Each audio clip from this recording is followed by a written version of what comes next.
ढेर होलो गुंडा कर दिया बाई के गोहवर जीजा के देव घर बाबा से मांग ले माफिया। जितना कैलियो मर्डर अब लगा हक डर भोले बाबा हमर करती नहीं इंसाफिया।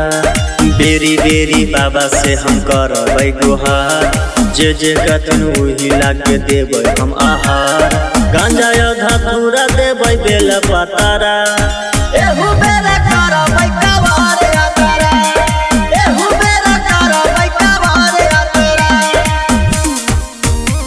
कवार यात्रा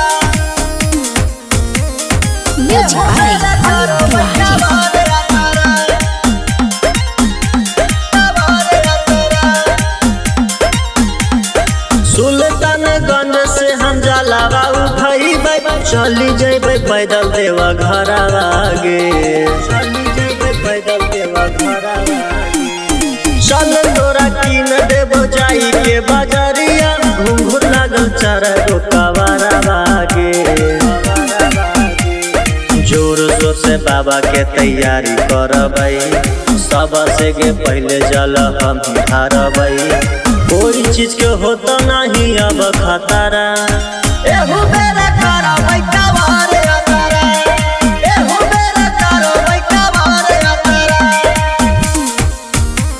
कवार यात्रा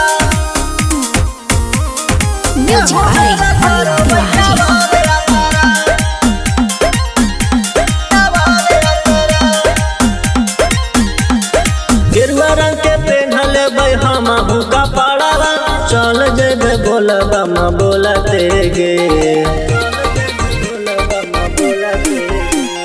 बाबा के हम नाम लेके मारा लेबै गांजावा चल जेबे रहिया में डोलते गे।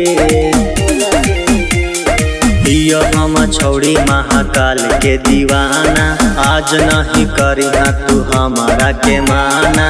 पंडित जी से अपना देख लियो पतारा एहू बेरा करो